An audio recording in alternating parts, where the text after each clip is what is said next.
들이 중고등부에 있는 자녀들과 초등부에 있는 자녀들이 있는 그런 가정이었습니다.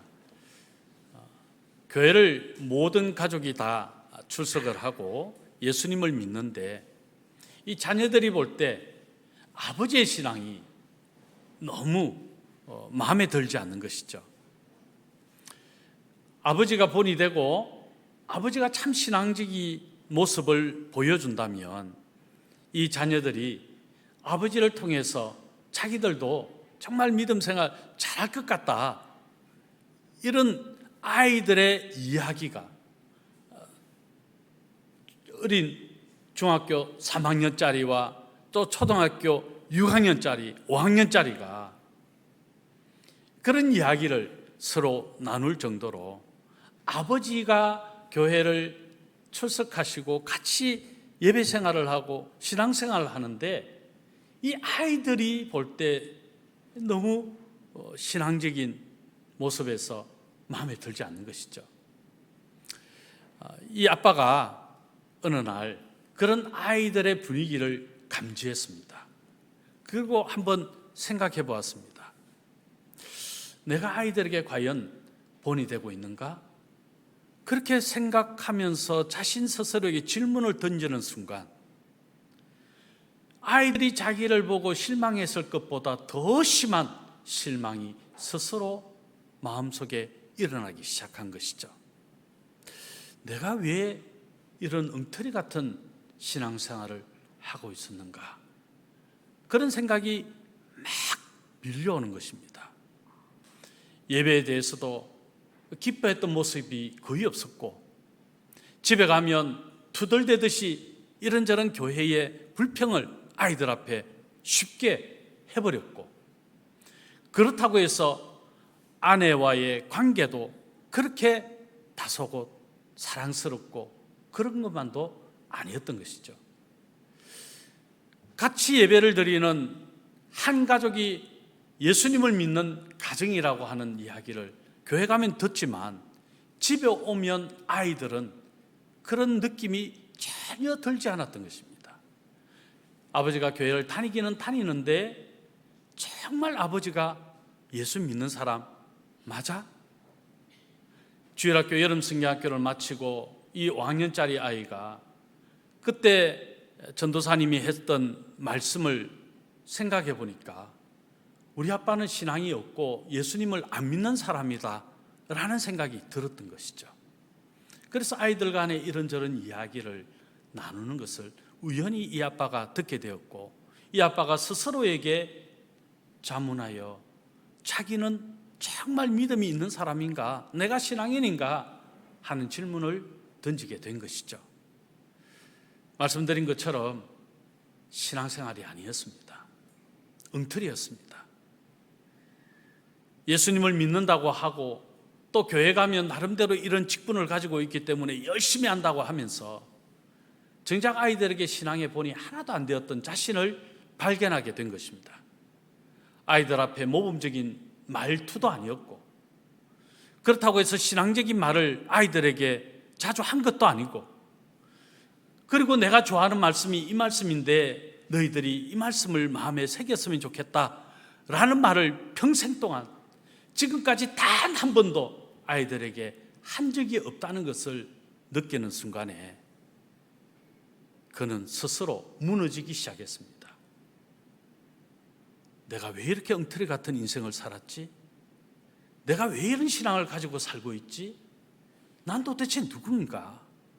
심각하게 스스로에게 고민하게 된 것이죠. 그 생각을 하는 순간에, 그래, 내가 한때는 젊을 때 열심히 했는데 나이를 들고 가정을 일구고 자녀를 기르면서 내 삶의 문제가 바쁘다고 신앙을 등한시했던 자신 스스로를 발견하게 됩니다. 그리고 성령의 인도하심이죠, 성령의 이끄심이죠. 둘도 생각하지 않고 아이들을 불렀습니다. 그리고 아이들 앞에 펑펑 울면서 내가 잘못했다, 내가 너희들에게 신앙의 본이 되지 못했구나, 내가 너희들의 영적인 아빠고 육신적인 아빠인데 난 그렇게 생각했는데 내가 내 스스로를 보니 너희들에게 아무런 아빠로서의 모범을 보인 적이 없구나. 그렇게 이 아빠가 아이들 앞에 고백을 합니다.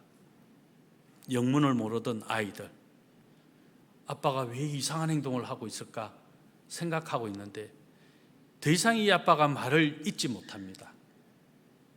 눈물을 펑펑 쏟습니다. 미안하단다. 내가 너무 미안하다. 내가 가짜였단다. 너희들 앞에 내가 신앙이 있고 교회 가면 중직이라는 직분도 가지고 있었는데 내가 너무 엉터리였단다. 그렇게 사과를 하고 이 아빠가 아이들 앞에 펑펑 울었던 겁니다.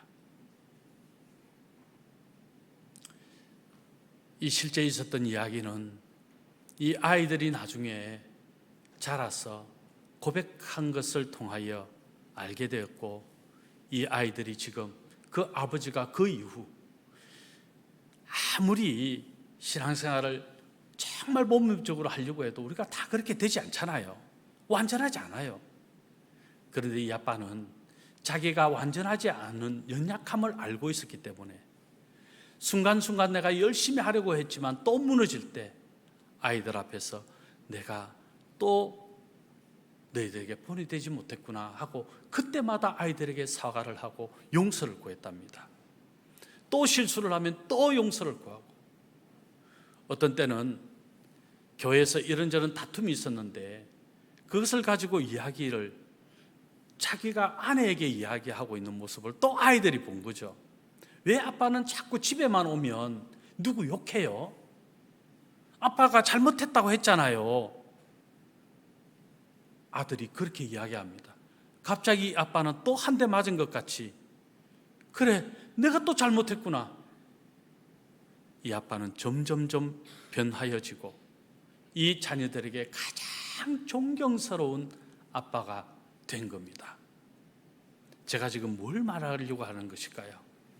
신앙은 부모가 모범적인 삶을 살 때 아이들에게 진정한 가르침이 된다는 겁니다.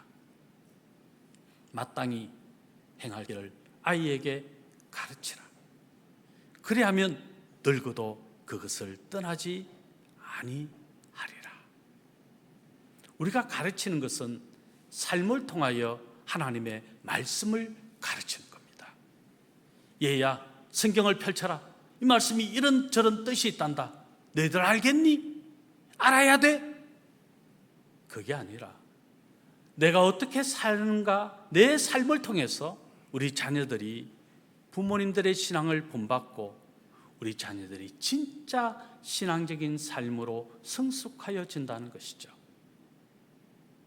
이것이 오늘 본문 잠언 22장 6절에서 우리에게 중요하게 가르쳐 주시는 교훈입니다. 말씀은 해석하여 가르치는 게 아니에요. 말씀은 지식적으로 가르치는 게 아니에요. 그 말씀이 내 말씀이 되게 하고 그 말씀을 살아내므로 내 자녀들이 그 말씀대로 살 수 있도록 하는 삶의 교육이어야 그게 진짜 가르침입니다. 시편 기자가 시편 119편 105절에서 이렇게 말씀하지 않아요? 우리 같이 한번 이 말씀, 우리가 다 잘 아는 말씀이지요. 우리 한번 이 말씀을 외우듯이 한번 고백했으면 좋겠습니다. 주의 말씀은 내 발의 등이요 내 길의 빛이니이다. 이 말씀도 마찬가지입니다. 내 발의 등이 되고 내 길의 빛이 된다는 것은 내 삶에 하나님의 말씀이 능력으로 나타난다는 것을 말하는 거예요. 그냥 지식적으로 성경을 많이 아는 것이 아닙니다. 말씀을 많이 외우는 것이 아닙니다. 탁월한 언변을 통해서 말씀을 가르치는 것이 아닙니다. 내 삶이 아이들에게 정말 신앙의 내 모습으로 우리 부모님들이 비춰지고 있는가? 내 자녀들이 부모님을 통해서 우리 부모님이 진짜 말씀으로 살아가고 있는 그 모습 너무 존경스러워. 나도 그 말씀대로 살아가야겠다. 이 다짐이 우리 자녀들에게 스스로 일어나게 하는 이 교육, 이것이 정말 주님이 원하시는 가르침입니다. 그런 의미에서 이제 매월 첫 주에 우리 다음 세대 사역자들이 그 맡은 사역의 비전을 나눌 겁니다. 이 해 끝날 때까지 우리 교회 교육부서를 맡은 사역자들, 오늘은 우리 우리엘 영화부를 맡은 김정희 전도사님이 이제 우리 모든 부모님들이 함께 나누어야 될 비전을 우리가 나누게 될 거고요. 그리고 또 다음 달 해서 계속해서 매월 첫 주는 이제 모든 교육부서의 우리 교육자들이 주신 비전을 가지고 우리 모든 성도님들과 함께 나누면서 이 가르침의 의미가 진짜 뭔가 하는 것을 우리 모두가 한번 고민하는 시간을 다 가져보려고 하는 것입니다. 우리 한번 따라서 하겠습니다. 마땅히 행할 길을 아이에게 가르치라. 그 의미가 무엇인지를 오늘 우리 교훈 받았습니다. 삶입니다. 입술의 말이 아닙니다. 내 삶입니다. 그 삶을 통해서 우리 자녀들에게 이런 진정한 가르침이 이루어지는 복된 교회가 될 수 있기를 예수님의 이름으로 축원합니다. 자, 이제 이 시간 우리 우리엘 김정희 전도사님 나오셔서 하나님이 주신 비전을 나누는 특강 시간을 가지겠습니다.